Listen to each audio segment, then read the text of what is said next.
Dolkunlar, şişmeler, yolgalar, jırıma koşulup jırlılar.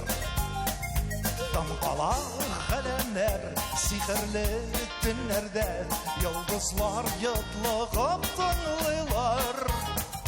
Jırlarım qabatlanır benim, ütsenler yılları.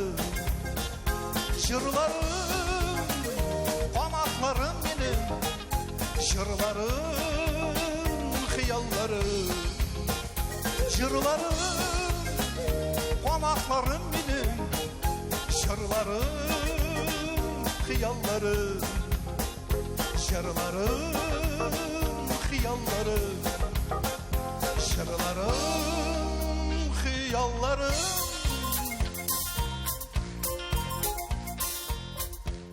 Jırlarım, hıyallarım, jırы белән бүгенге эфирыбызны башлыйбыз, хөрмәтле тамашачылар, сез инде аңлагансыздыр. Бүген турыдан-туры эфирдә татар дөньясындагы иң үзенчәлекле шәхесләрнең берсе, язучы, драматург, автор, башкаручы, шагыйрь, иҗтимагый һәм сәясәт эшлеклесе дип тә өстәргә була, Зөлфәт Хәким үзе. Исәнмесез, Зөлфәт? Исәнмесез. Инде менә бу җыр белән башлаубыз юкка гына түгел. Кайчандыр мин аны шәхсән үзем сезнең программ җырыгыз дип кабул итә идем. Бәлки сез алай кабул итмәгәнсездер. Чөнки монда менә өмет тә бар. Аннан соң җырларым кабатланыр минем. Димәк, ышаныч та бар иҗатыгызның дәвамлылыгына да. Бүген менә шушы рухта яшисезме сез? Оптимистик рухта. Шулай инде, әлбәттә, чыннан да менә мин килешәм, бу җырда, бу җыр бит инде җыр турында гына түгел. Мин дөресен генә әйткәндә, аның текстын үзем өчен ничектер гадиерәк. Бу бит инде 30 ел элек язылган җыр. Гәрчә аны концертларда бик яратып кабул итсәләр дә, мин аны барыбер тексты примитив булган, бер ассистенциясенебрәк теге бик ишеттерәсе дә килмәгән чаклар бар. Ләкин чыннан да менә Ләкин гадилектә биеклек дигән әйбер дә бар бит. Анда гына түгел. Менә чыннан да сез әйткәнчә, анда өмет бар. Ул җырда, ул җыр бит инде җыр турында гына түгел.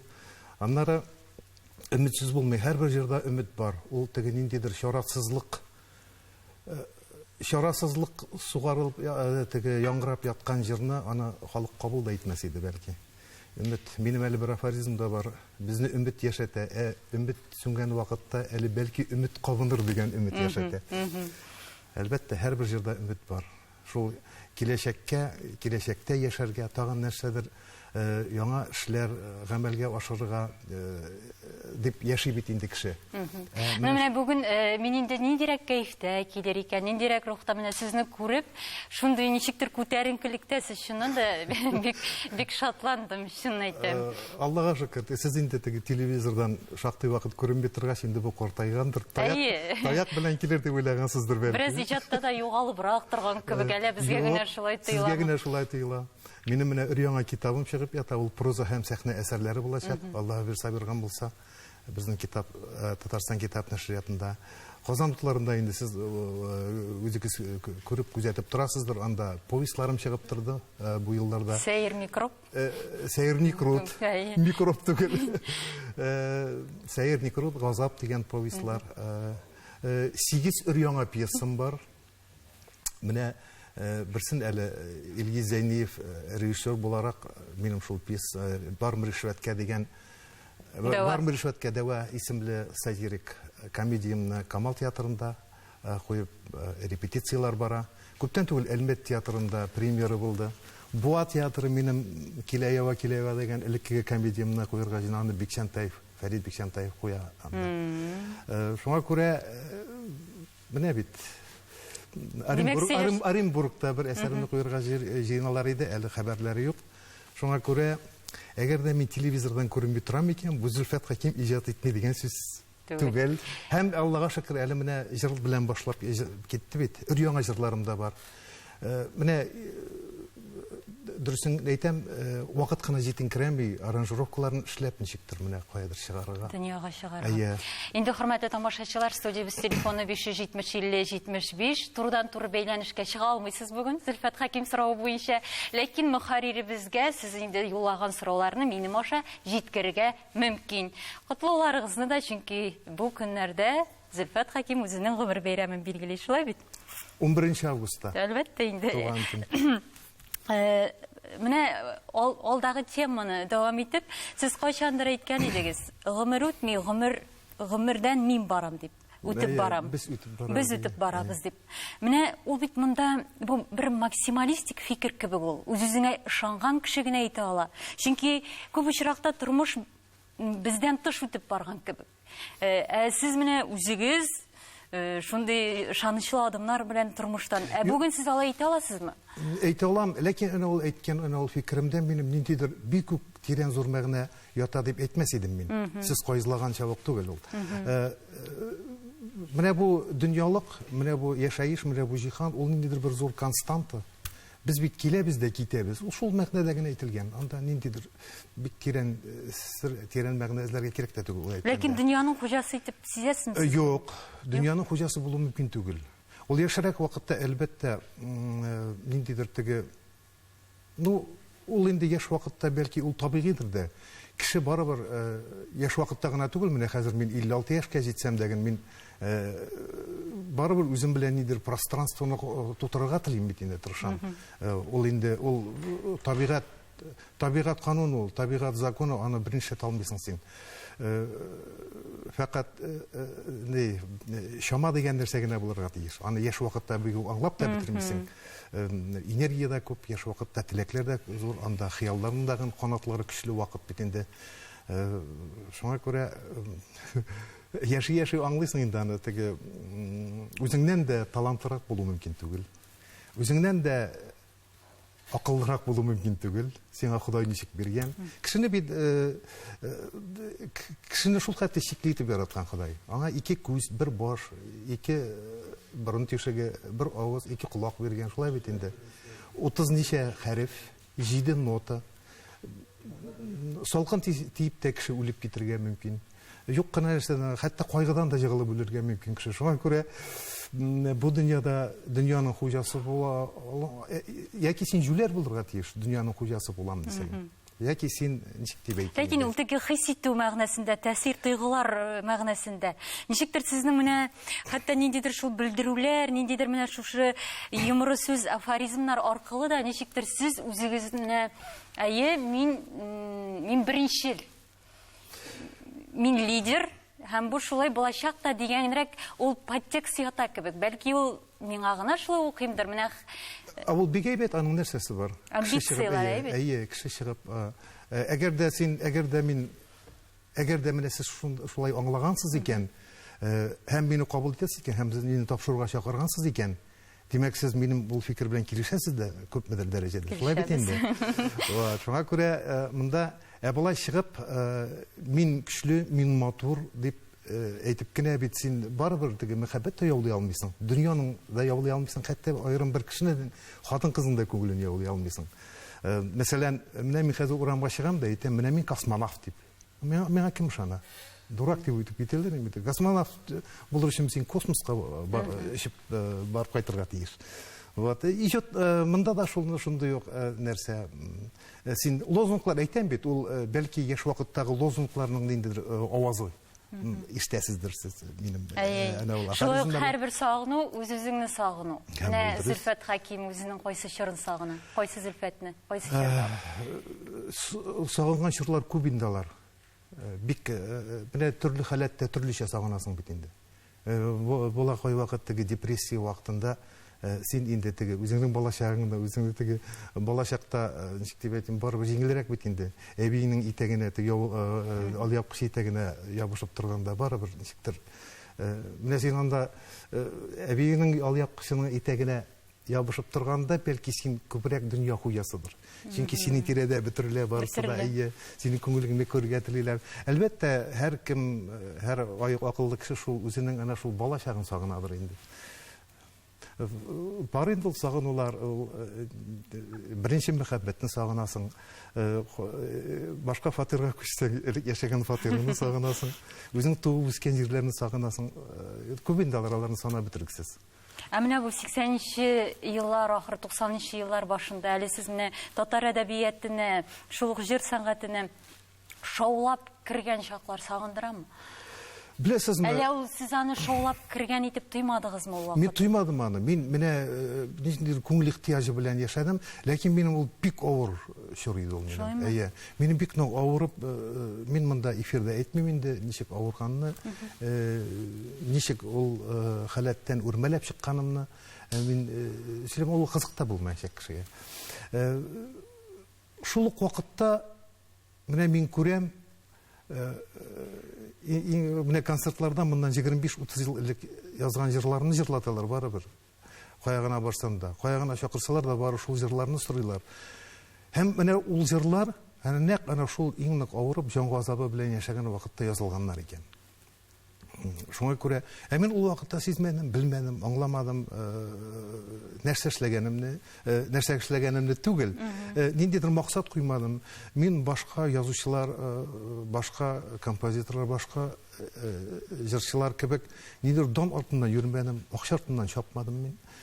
Чөнки мин шунысы белән мактанып әйтә алам. Мин яшь вакытта ниндидер теге кай вакыт йөгәнсезрәк холыклы булган сурәттә дә мин барыбер үземдә бер хисне, бер уйны, бер фикерне саклап килдем.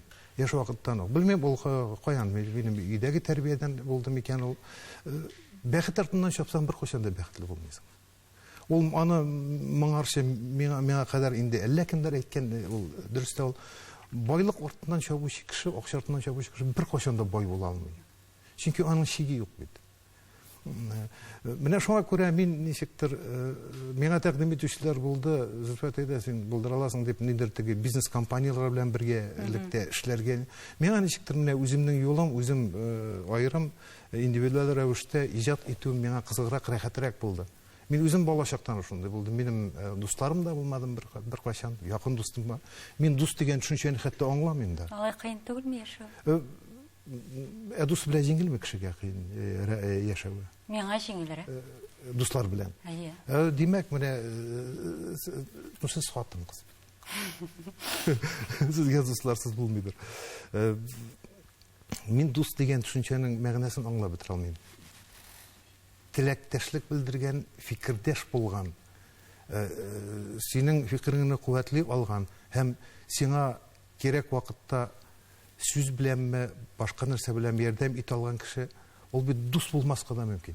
Ул синең фикердәшең булган мөмкин. Бу кеше, менә бу кеше безнең кеше дигән ниндидер аңарда теге туйга туса, шул җиткән. Дус, мин аңламыйм, дус. Менә мәсәлән, ир кеше белән ир кешенең дуслыгын мин аңламыйм. Хатын-кыз белән ир кешенең. Шулай ук. Менә мин белән сонасы башка нәрсә. Без турыдан туры эфирдә әлеге вакытта реклама, инде дуслык, иҗат һәм башка темалар турында нәкъ аңардан дәвам итәрбез.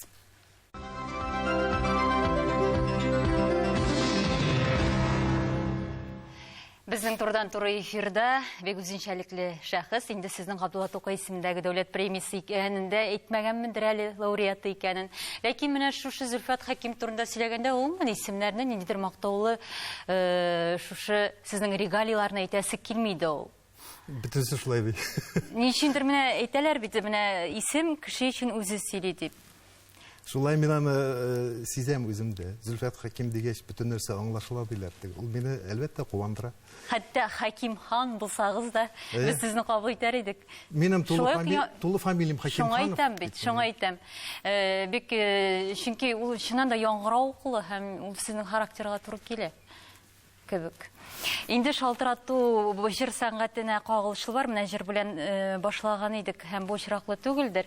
Кайчан концертлары була, кайчан без яңа җырларны ишетә алабыз дип безнең тамашачыбыз шалтырата. Үзем дәген бик телим менә концертларны оештырырга. Хәзерге вакытта концертлар оештыру бик авыр.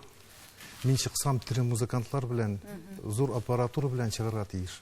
Шуңа күрә ул аның чыгымнары турында әйткән дә юк инде. Менә әгәр дә оештырам дип алмыйчы булса, сөйләшергә мөмкин.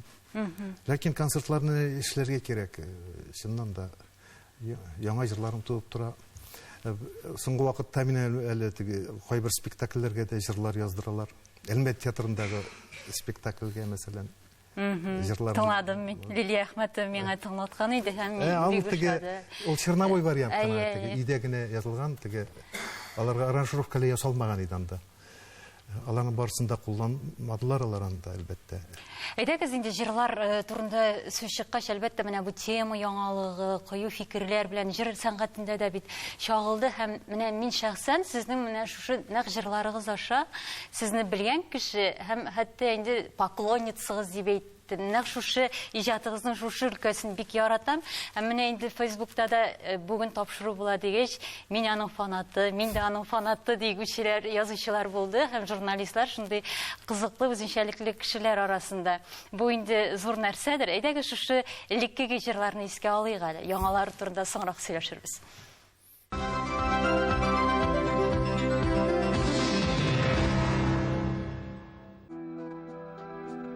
Kuşlaşırla yüzeli, yıllar günler oldalı. Sen bitmanın jırşı kolu, hey de canım jırlalı. Hey, iyi buldu sana bugün.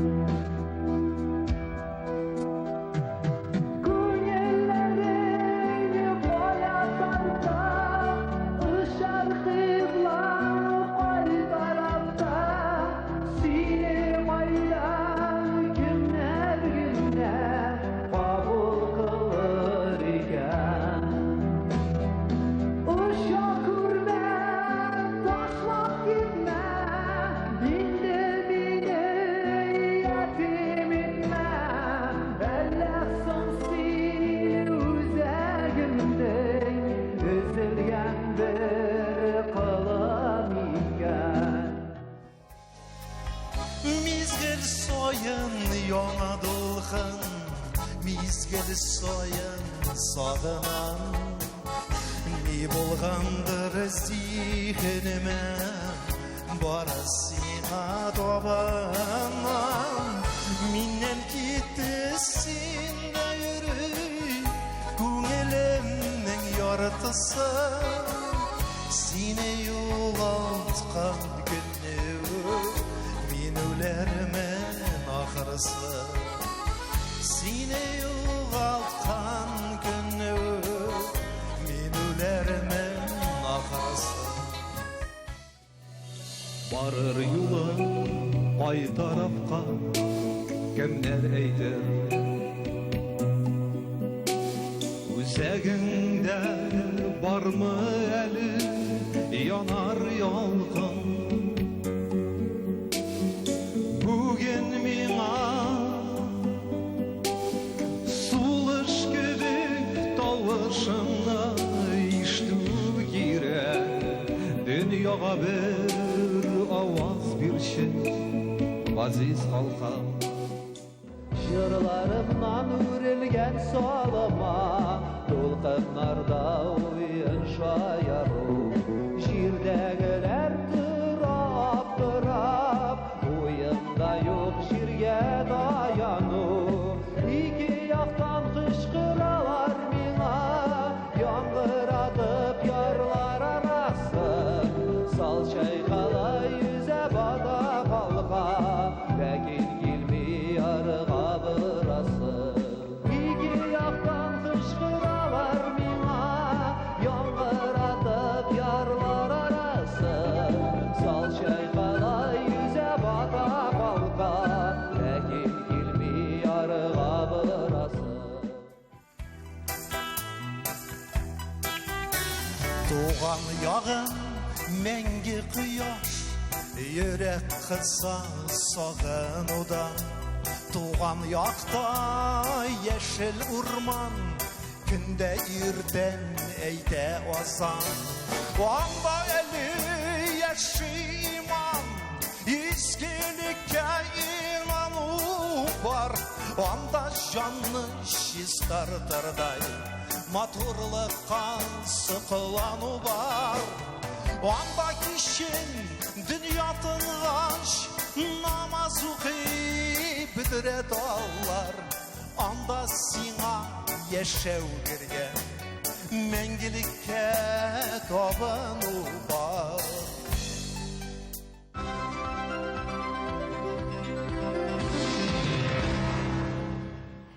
Кайчандыр татар челентанысы, Европалы жері рокка тартылушы кіші, өмен Высоцкий жатының түсмірлерінде сізге нешіктір ябыштырмақшы бұдылар. Ләкин мене ол Зульфат Хаким бір кімге де ошамаған барбір өзінше, өзіміздің татар, өзіміздің бүләгібіз deyip мене әлі шалтыратушылар да бек көп екен. Алсу Хасановның әнесі де ғырланып қарап отырам деп шалтырата, барсы да Лениногорскийден халық шалтырата, Оренбургтан өмен ғырлана, біз рахмат сіздің болуыңыз үшін деген менә сүзләр яңгыраттылар.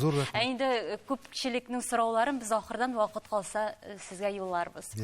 Менә енді өткенлер білән недедір Филатов, мойықлы Зульфат Хакимнер, менә ол вақытында ненде менә шушы видео язмаларға, архивқа қарағаш ненде ойлар туа өзіңізде? Білесіз ме, мен теге тәнқид мәқалалар язушы публицист қана түгіл бит. Мен өзіме де бек зор тәләпләр қоя тұрған, бек тәнқид күзлігінен қарай тұрған кіші мен қой вақыт.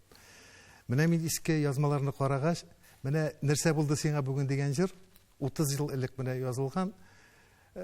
Ол бір тонға юғарырақ язылған иданың аккомпанементі. Шуңа күрә мен мәҗбүр булдым ана шул югары тавыш белән җырларга. Менә иң беренче менә хәзер тыңлый башлау белән үк менә шул минем ничек дип әйтим, кәефне кырды да куйды. Бүгенге эфир кайфы. Ләкин гомумән алганда менә шушы гомумән менә бу нине подборканы карагач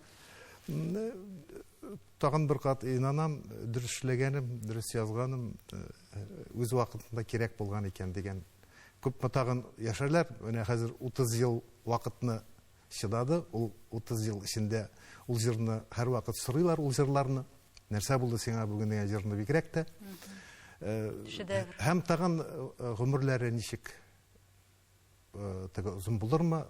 Ансын вакыт күрсәтер үзе. Менә бу яңа җырларның ничегрәк менә фаразлыйс бит автор. Алар шул дәрәҗәгә җитәрлек җырлар. Беләсезме, менә мин инде үзеңнең мөмкинлекләремә үзем бәя бирерлек дәрәҗәдәге акылга ия дип уйлыйм. Шуңа күрә менә шул бер 10-12 өр-яңа җырым бар, менә аларның бер 3-4се бик уңышлы дип саныйм. Калган 8-е турында икеле-микеле уйларым бар. Ләкин аны барыбер соңгы сүзне тыңлаучы тамашачы әйтә инде. Шулай.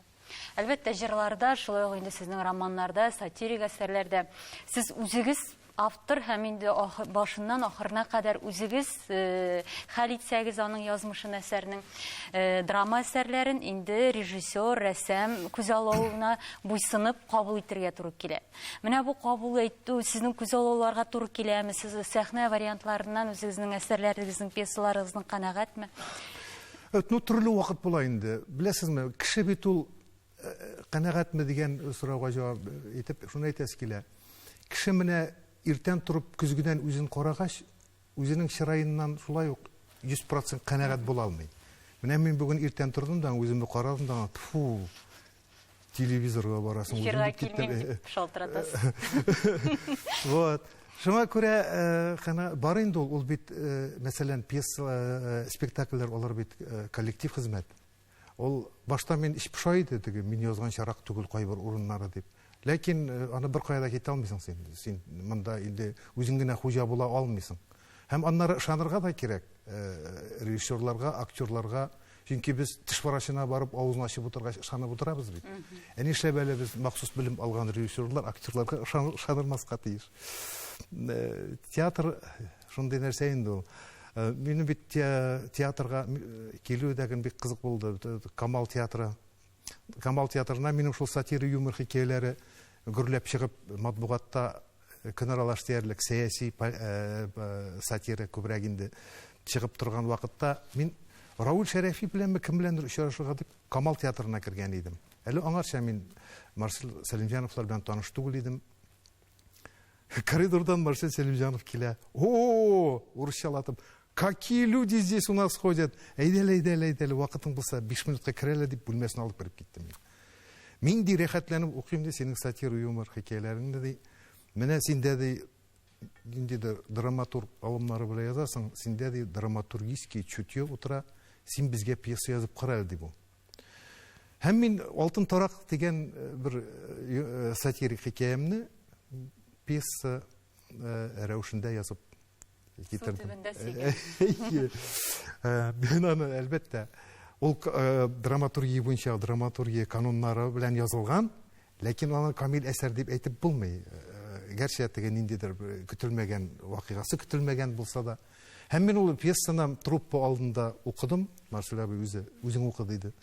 Һәм Шәүкәт Биктимировлар һәм башка безнең зур алпат актерларыбыз, зур шәхесләребез турып бик зур бәя бирделәр һәм махсус белеме булмаган килеш драматургия кануннарын белүче бу бит явление дип мине бик канатландырып җибәрделәр алар.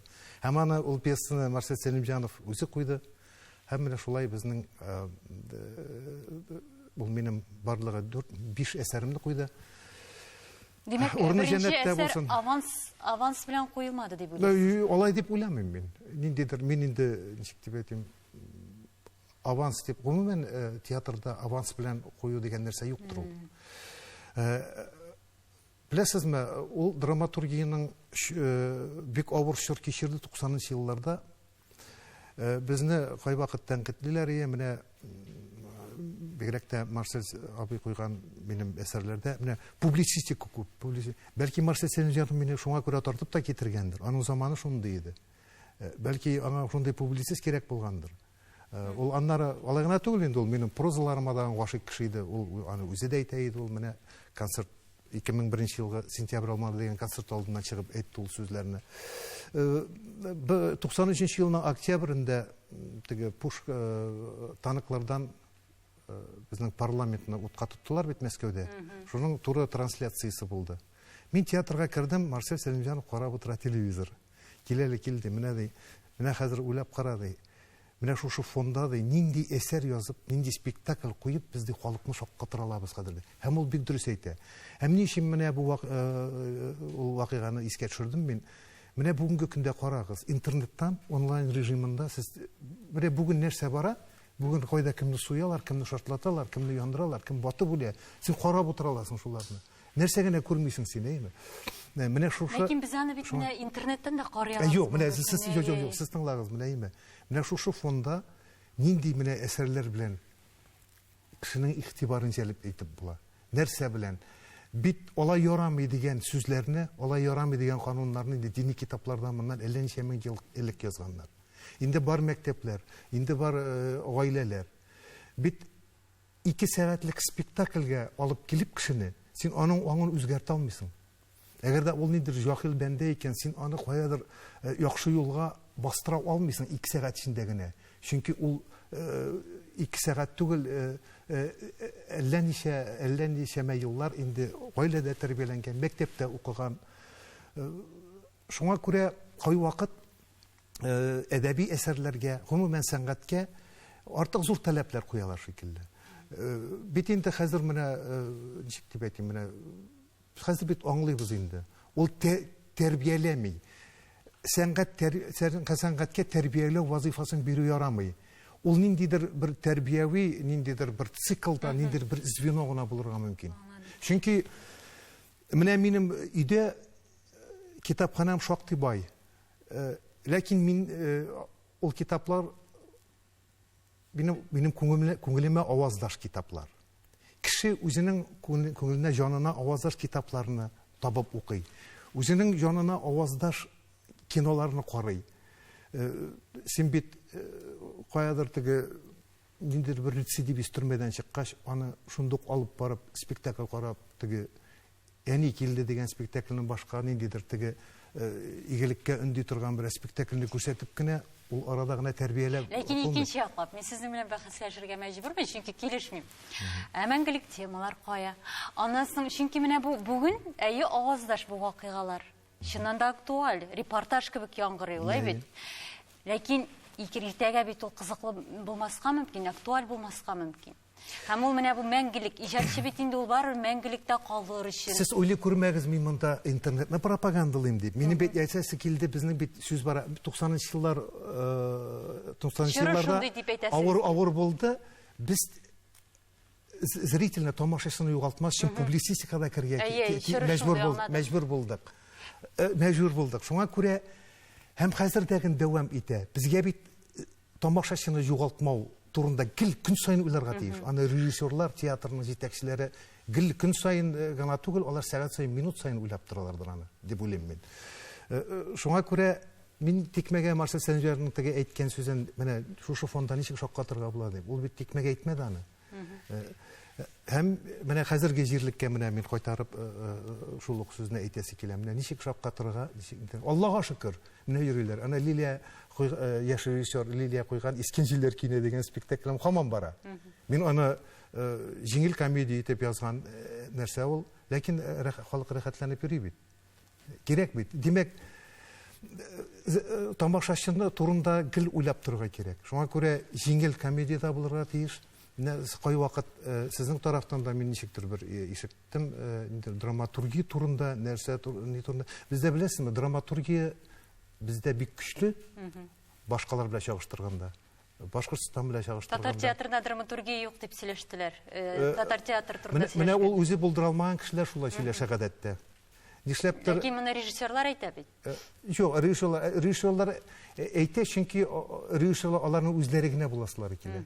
Алар конкуренция белән эшлисе килмәй. Һәрбер театрда Драматург режиссер өчен конкурент? Юк. Менә режиссер бер үзе генә эшләргә тиеш түгел театрда. Алар берничә булырга тиеш. Алар конкуренция белән эшләргә тиешләр. Менә ул идеалда шулай булырга тиеш. Әсәр юк. Әгәр дә син әсәр куйым дисәң, режиссер, нишләп Марсел Сәлимҗанов һәр вакыт безнең Аллаһка шөкер драматургия бар диде. Һәр вакыт. Бездә ничектер теге татар милләтенә үстенрәк карый торган режиссерларыбыз бездә юк. Ул бик җайлы, ул бездә юк дип әйтергә. Бездә режиссерлар юк дип әйтәм мин менә. Мин Тукай премиясе лауреаты, драматург Зөлфәт Хаким әйтәм, бездә режиссерлар юк. Бездә бер режиссер бар, ике режиссер булырга мөмкин. Мин атай алам. Каясың алар? Һәр кем менә единолично театрда ниндидер патша, Алла булып яшәп кенә, яшәгәнгә күрә без менә шушындай хәлгә калганбыздыр бәлки. Безнең хәлебез Аллаһка шөкер начар түгел. Әйдәгез, менә бу минутларда инде телсез күккә, ул инде режиссерлар тарафыннан да, җәмәгатьчелек тарафыннан да, шулай ук театр белгечләре һәм әдәбият белгечләре тарафыннан да югары бәяләнгән. Спектакльләрнең драма буларак та, спектакль буларак та. Ул театраль роман.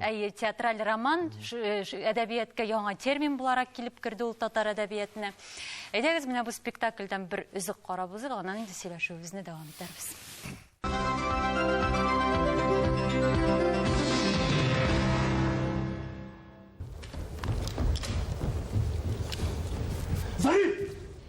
Зарай! Нәрсә инде? Сен bu жерден білесің бе? Қойшы! Нишлеп білмеске? Кемелікті!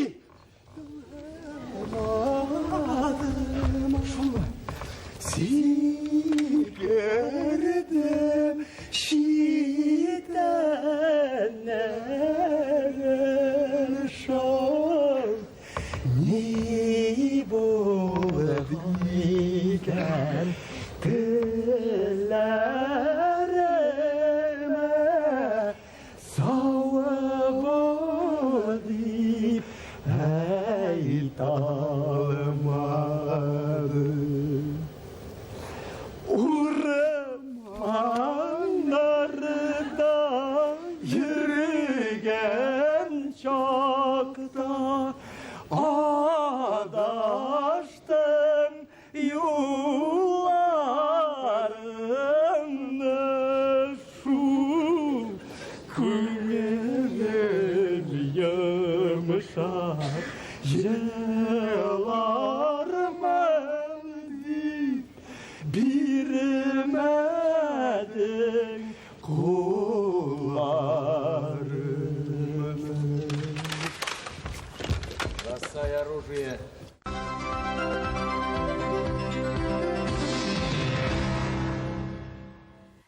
Сугышта винтовканы телсез иткән тел әле яшәячәк ди. Төп мәгънәсе телсез күкенең нәкъ шушы сүзләргә салынгандыр, ләкин анда мәгънә катламнары бик күп. Һәм инде телсез күкене караучылар бу турыда белә. Аның авторы Зөлфәт Хәким бүген безнең студиябызда, сөйләшүбез дәвам итә. Менә инде шалтыратучылар арасында бик сагындырган икән Зөлфәт Хәким, уңышлар аңа, шулай ук һаман концертларыгызны көтәбез диючеләр дә бар. Инде 90-нчы елларны искә алсын диючеләр дә бар, ләкин инде бераз гына әйтеп инде тукталырга бик үк мөмкинлегебез юк. Шулай ук инде тамырлары кайдан диючеләр дә бер-ике сүз белән генә әйтик. Бір-ике сүз белән генә мин Түбән Кама районы Шәңгәлче авылында туып үстем. Ул бик матур авыл, бик матур урында, ул яшел бишектә кебек, бишектә урнашкан кебек урнашкан. Як-якта калкулыклар, анда безнең авылдан ерак түгел Зәй суы, Камага барып тоташа, Сарсостау артында. Мен шунда туып үстем, шунда укыдым. Шуннан армияга киттем. Шуннан Түбән Камада яшәдем. Менә сез инженер белгечлек алган кеше.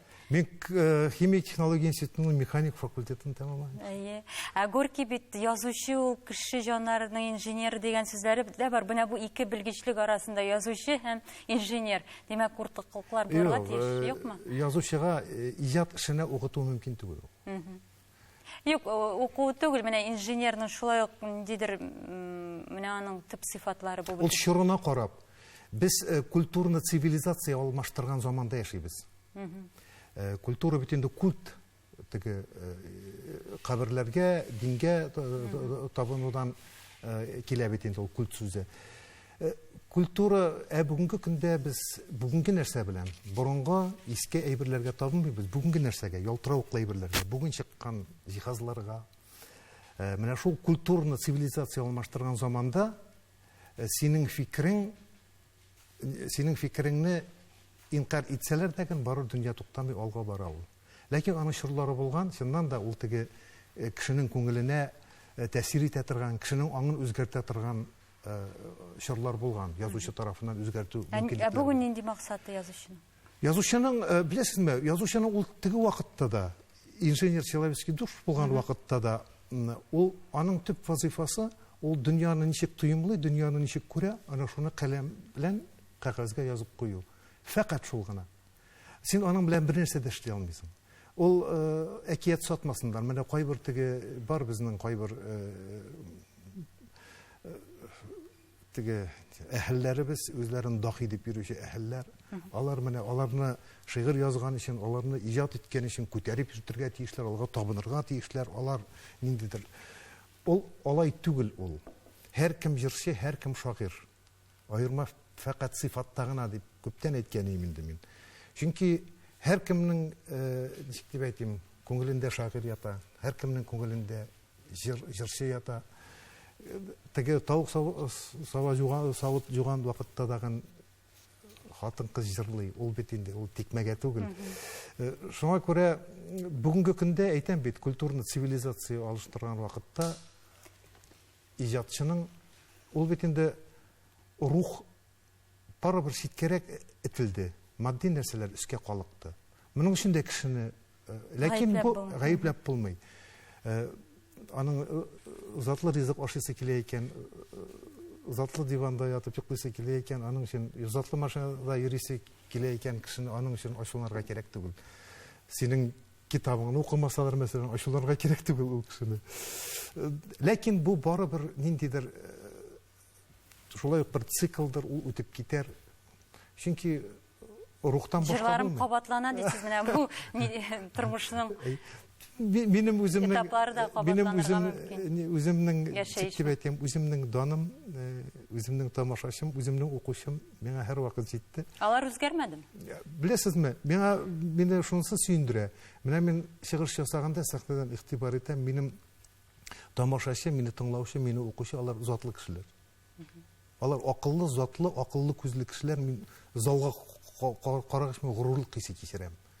Һәм алардагы менә сораулардагы, алар биргән запискалардагы күренә ул. Һәм мин андый публикам булуым белән бик горурланам. Менә бит. Шундый хәлләр. Тагын кайчандыр сез гадәттә көчсез һәм үзенең сәләтенә ышанмаган кеше төрле оешмаларга керергә омтыла. Союзларга, клубларга дип язасыз инде. Уйлар уйнавында. Быелгы съезд алдыннан Зөлфәт Хаким язучылар берлегенә кирде. Теркәлде. Бу инде бик күпләр өчен яңалык, көтелмәгән хәл. Чөнки сезнең принципиаль шундый позициягыз бар иде. Юк, андый нишләп алай принципиаль Ничектер без позиция шулай дисең? кабул итәйек. Юк инде. Мин бер кайчан да союз. Ләкин ни өчен менә көчсез һәм үзенең сәләтенә ышанмаган кеше төрле Менә оешмаларга сез керергә 30 ел омтыла. элек әйтелгән сүзне әйтәсез. Әлбәттә, Оешмага ул бит беләсезме? Оешма бу бит сүз әйтелгән оешмага ана шул сәләтсез килеш кирергә тырышучылар турында әйтелгән сүз бит. Анда бит бик акыллы язучылар бар, бик. Ләкин алдынгы сәләтлеләргә язучылар бар. союз бөтенләй кирәкми дигән фикер дә бар бит. Ничек? Сәләтлеләргә союз бөтенләй бер нәрсә дә бирә алмый дигән фикер дә Беләсез, бар. менә миңа 26 ел буе союзга кер дип йөрделәр. 26, менә 25 ел. 26 елда ярар инде керем дидем мин. Ни өчен? Ну, лично бик ялындылар бит инде. Шуңага. Мин да кирдем ди, кирмедем ди. Ул бит барыбер язучы оешмасында булдың ди, булмадың ди. Язучының үзендә бит инде ул, аның күәсе, аның үзенең. Нәкъ менә тамашачыбыз да кайчан язучылар союзына керә дигән бер сорау биргән иде. Инде бу сорауга да җавап бирдек кебек. Менә бүгенге көндә сезнең өчен авторитетлар бармы? Юк. Татар дөньясында. Юк. Кешегә авторитетлы бер 3 кеше бар иде, алар инде бу дөньядан киттеләр. Ну, авторитет сез юк, сез теге ата әти белән әнидән туганнардан, әти белән әни изге кешеләр, аларга кайнар сәлам. Сәлам. Мөмкинлектән файдалан. Юк, әлбәттә, әти белән әни турында сүз бармый. Менә иҗатта бәлки шул. Юк. Мин хөрмәт иткән язучылар, шагыйрьләр бар. Мәсәлән, мин хөрмәт иткән язучы да инде китте. Аяз Гыйләҗев. Прозада иң көчле шәхес. Шыңгыз Айтматовлар дәрәҗәсендәге язучы. Шагыйрьләрдән мин Роберт Ахмадияновны мин иң яраткан шагыйрьләремнең берсе инде. Ул да бу дөньядан китте инде. Бүген менә безнең буын вәкилләренең шагыйрьләр турында сүз чыккач, Газинур Мурат бик көчле шагыйрь. Менә нәкъ ана шул Роберт Ахмадияновлар дәрәҗәсендә иҗат итә торган шагыйрь. Сез менә театрда теге башка авторларны куйганда ни өчендер күренмисез залда? Мин күренмичә генә карыйм. Мин премьерларда күрмим. Анда камералар була, анда теге соңыннан гайбәт сөйләп, теге карап барасыз бар. Әлбәттә. Шулай да барысында түгел, әлбәттә. Менә бу театраль лабораториялар күп үткәрелә бит хәзер. Сез инде театрда йөргән кеше буларак та, менә Мәскәүдә, чит илдә нәрсәләр була, менә сез әле инде сезгә күңел биографиясе ул мөһимрәкме? Менә иҗат итәр өчен материал кирәк бит, үсеш өчен. Беләсезме, ул материал сәяхәт итәсезме сез? Менә ничек сәяхәт итү махсус сәяхәт, язар өчен махсус сәяхәт итеп, шулай ук дөрес түгел бит, сәяхәт итү, шулай ук дөрес түгел. Мин язар өчен миндә материал бик күп, мин язар өчен мин әллә нәрсәләр күрдем инде, мин аны экраннан сөйләсе генә күңел биографиясе бар. Аллага шөкер, бай биография мәктәптән чыгып киткәннән соң әллә нәрсәләр күренеп, әллә ничә тапкыр абынып җыгылып турып алга китергә туры килде. Әгәр дә сез лабораторияларга барып, кына теге ниндидер теге материал туплап була дип уйласагыз, ялгышасыз. Тормыш ул бенәсен. Юк, камилләшү ягыннан теге драматургиядә шул техник якта бар. Ярый, мунсифак мәсьәләләр инде тапшыруыбыз ахырына якынлаша. Вак мәсьәлә генә түгел, бөтенләй мәсьәлә түгел. Яхшы. Мәңгелек турында бик еш сүз катасың. Язган әсәрләреңнең киләчәге турында кайгырасың. Җавап бирче. Мәңгелектә синең исемең калу сиңа нигә кирәк дигән сорау куясыз сез, уйлар уйнавында шулай. Бүген бу сорауга җавап таптыгызмы? Да, чөнки син бит мәңгелек белән сөйләшкәнең юк, син мәңгелеккә кирәкме синең калуың, юкмы? біз әйтәм бит, менә мин сүз башында сөйләштек бит инде, кеше шул хәтле чикле итеп яратылган. Без яшәрәк вакытта артык зур дәгъвалар белдерәбез, артык күпне өмет итәбез. Барыбер ахыр чиктә Ходай үзенекен итә. Аңа таба хәтта Аллага ышана торган кеше дәгән аңа хәтле барып җитә алмый, шул юлдан бара гына ала. Кеше белән кеше җаннары арасында дагы араны үтергә генә мөмкин. Аны аңлап үтерү мөмкин түгел. Бер күңелдән икенчесенә ул чиксез юл. Шулай ук менә камиллекнең дә чиге юк. Синең ниндидер теге нәрсәгәдер ирешкән икән, ярар менә кемдер шул кадәр көчле тавыш белән матур итеп җырлый ди, ләкин ул бит ниндидер чик түгел. Аннан да көчлерәк җырлаучы булырга мөмкин.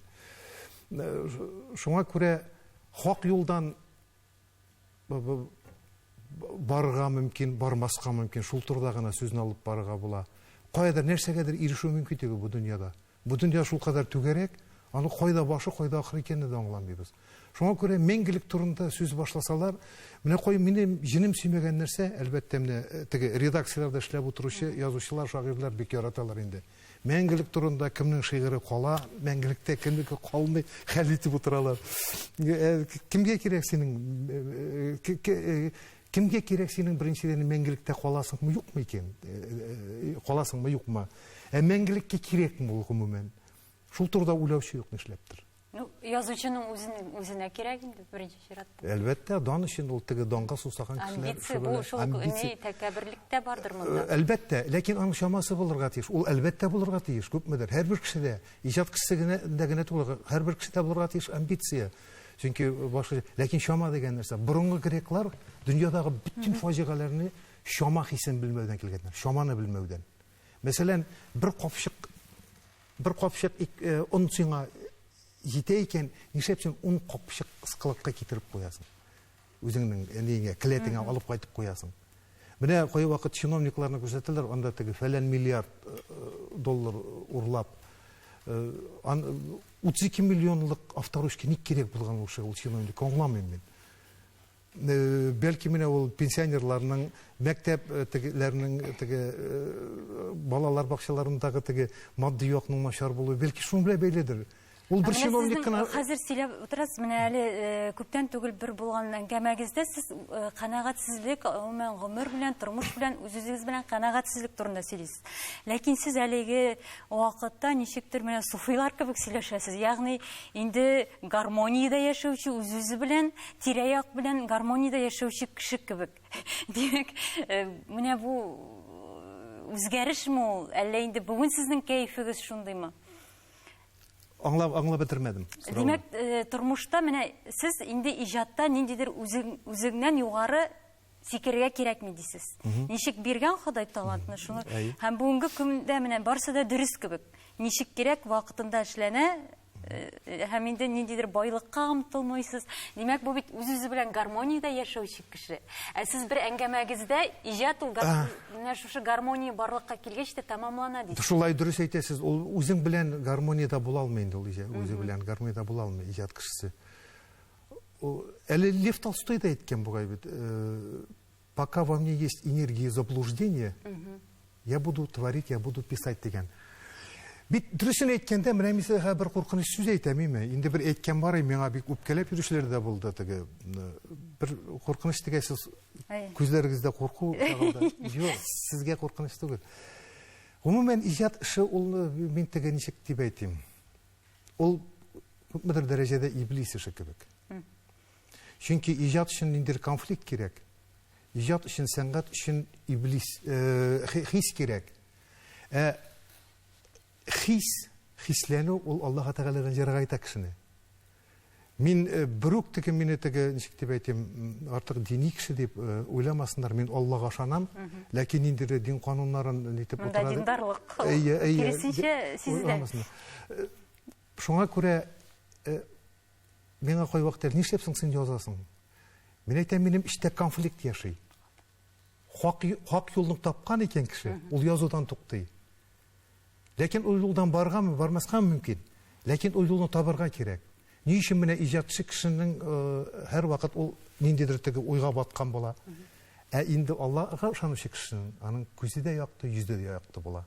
Менә иҗатчы белән шин диндәге кешенең аермасын менә карагыз сез, име? Һәм сезгә бөтен нәрсә аңлашылачак. Минем сөйләп утыруым да кирәк булмаячак. Инде безнең тапшыруыбыз ахырына якынлашты. Шулай да менә бу иҗат кешесе нәкъ барыбер дә гомер үтү белән ул ничектер менә шушы Аллаһка якыная барадыр һәм сезнең бик күп әсәрләрдә дә ул чагыла бит. Барыбер дә ниндидер менә динне булай гына менә Худайга ышану бар сездә. Инде Әлбәттә, ышанмыйчы булмый. Әйтәм бит, шул юлдан барырга гына мөмкин. Барып җитү Димәк, эзләнү. Әйе, беләсезме? Ярар инде әйтмим. Дөрес аңламаслар. Яхшы. Миңа калса әле сөйләшергә бик күп була иде, ләкин инде эфирыбыз тамамланды. Дәвамлы булсын бу сөйләшүләр. Әле телевидениедә сезне бик еш хәзер күрергә ясын дигән теләктә калабыз. Амин. Шакыруыгыз өчен рәхмәт. Курыкмыйча туры эфирга шакыруыгыз өчен рәхмәт. Сау булыгыз.